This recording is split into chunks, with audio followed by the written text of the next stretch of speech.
Our next guest is the president and CEO of an organization called FAIRVOTE.org. Welcome to the program, Rob Richie. Thank you, Francesca. Great to be on. Yeah, thank you for being here. Okay, tell us, what is FAIRVOTE? What do you guys do? So FAIRVOTE's been around since '92, and I have been part of it. So we haven't succeeded yet, but we are trying to raise big structural reform ideas that are really catching on. The biggest one of all is proportional representation to change congressional elections or legislative elections. So if you get 20% of the vote, you should get 1 out of 5 seats, and there's ways to do that. There's a bill in Congress called the Fair Representation Act. We helped get the National Popular Vote plan going to reform the Electoral College, automatic voter registration. But what's really moving most of our agenda right now is the idea of ranked choice voting, the instant runoff ballot. As Rachel Maddow was just saying, the 1, 2, 3 system, but they're using it in Maine now for presidential, congressional elections, most of their primaries, and we think it's a great idea for a lot more of our voting. There's so much to reform with our electoral system. You mentioned like 4 of them right there, and so let's just hone in on that. Ranked choice voting. I think, I come from San Francisco. We ranked choice voted in our last mayor. It worked not in the favor of the candidate I wanted, but it seemed to be more of a democratic process than it was going to be. Explain ranked choice voting and what it does to democracy. So quite simply, it gives voters this extra power of being able to do more than just vote for one. So the Democratic presidential field right now is a great example. There's actually more than 2 people, as people may have noticed, and you get opinions on more than one person, and you see coalitions, you have a first and second and third choice, you have these opinions about the candidates, and you have a system that just truncates what you could do of just voting for one, except for a few states that we can get into are actually going to use ranked choice voting this spring. But ranked choice voting would allow you to rank candidates, and that simple act of being able to do more with your ballot really changes your relationship with candidates, because they now know you can not only have a first choice, but you have a second and third choice that might make a real difference, or fourth choice even.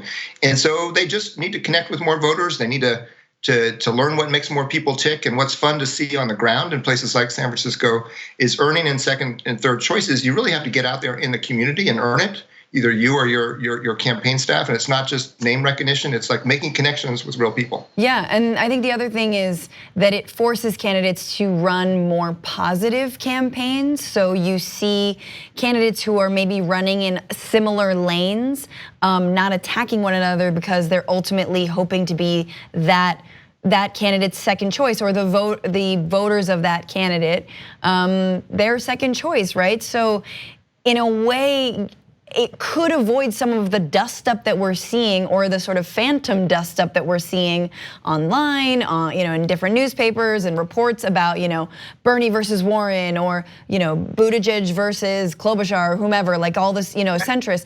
So that's actually happening, you're saying, in 2020. Yes, it's really exciting for us. Not the biggest states, but ones we care about: Alaska, Hawaii, Wyoming, and Kansas. Their Democratic state parties are all using ranked choice voting, 3 of them on Super Saturday, and the first Saturday in April.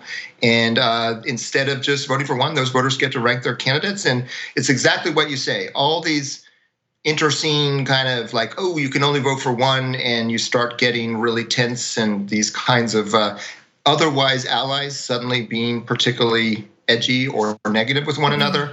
They can actually flip and run much more positive campaigns. They do want to beat the other person, but they also know they depend on those person's backers to back them too. So you try to find a middle ground of like distinguishing yourself, but not extinguishing your opponent.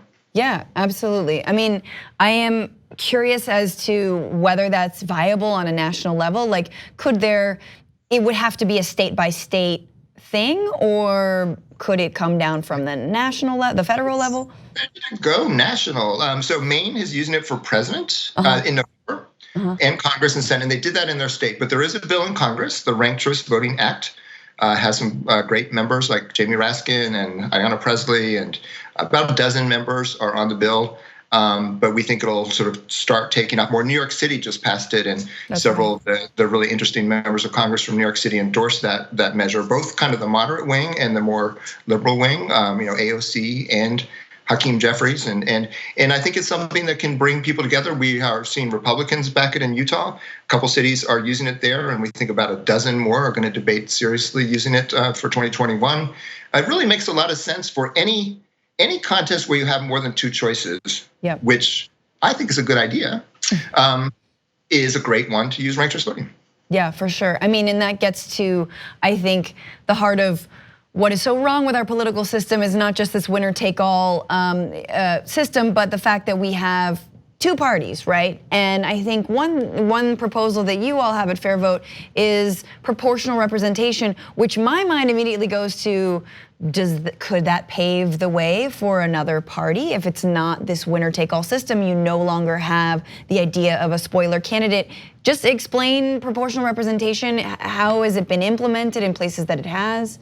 Yep, it's a really it's very common around the world, so just today Ireland was using a form of proportional representation that is embodied in Congress in this Fair Representation Act, HR 1000, and that one's actually ranked choice voting in districts, legislative districts that elect more than one person. So let's say Connecticut, where there's 5 seats.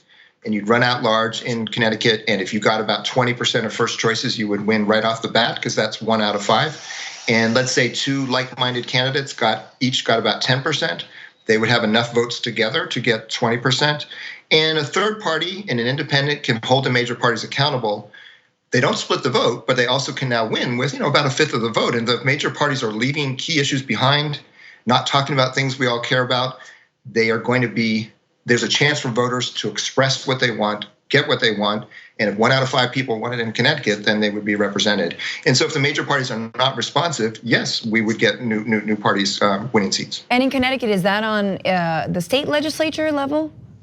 This would be part of the Fair Representation Act. So the Fair Representation Act would actually establish this in all congressional elections by statute. It doesn't take a constitutional amendment. We are not bound to the current system by a constitutional amendment. It's just statute. And one of the things that's fascinating, the Constitution's slogan of, a more perfect union, or that's our slogan, but that phrase from the Constitution is to us a message to say, keep making this better, folks. And we sometimes settle into just thinking whatever we're doing, James Madison must have etched it in stone or whatever. And it's not true. It's most of these things are very open to us to change.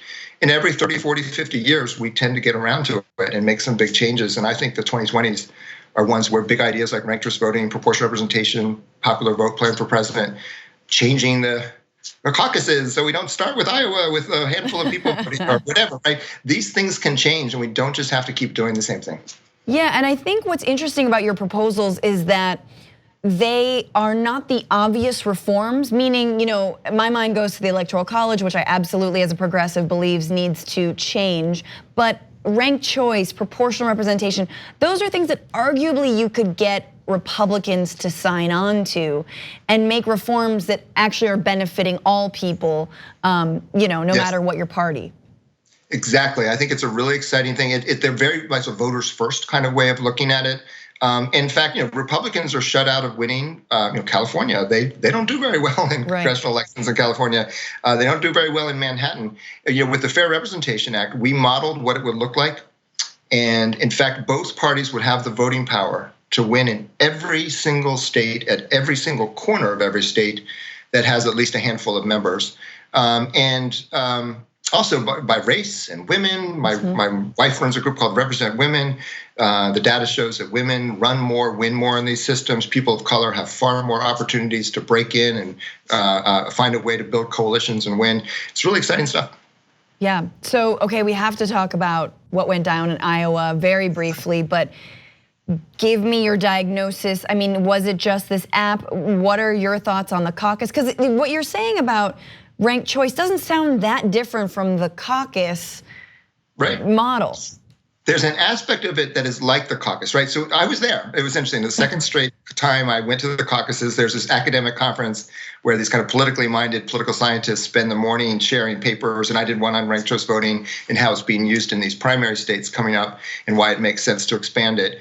But then you go off and do political tourism, and you end up seeing the candidates, and they're all around, and then you go to a caucus. And the thing that they did, so the caucus is like this 19th century kind of thing, like horse and buggy, and it's kind of cool, but it's like, are we really going to pick the president this way, and coin toss. And no, and I think that what we saw was an attempt to professionalize it or make it better, but only in kind of this halfway approach, right? They tried to put in new rules to make it more rigorous and better, but they still were fundamentally amateur hour. And that combination was a mess, and the app didn't work and so on. But it was kind of predictable that trying to layer on professionalism onto this was ripe for potential problems.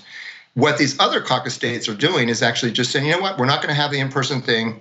We do like the realignment feature. So when you go to in-person caucus, you get to go to your second choice if your first choice can't win a delegate. Right. Like ranked choice voting, and it actually makes many more votes count. That's a good thing. But it was awkward. It took a long time. It was kind of confusing to see people figure out what to do.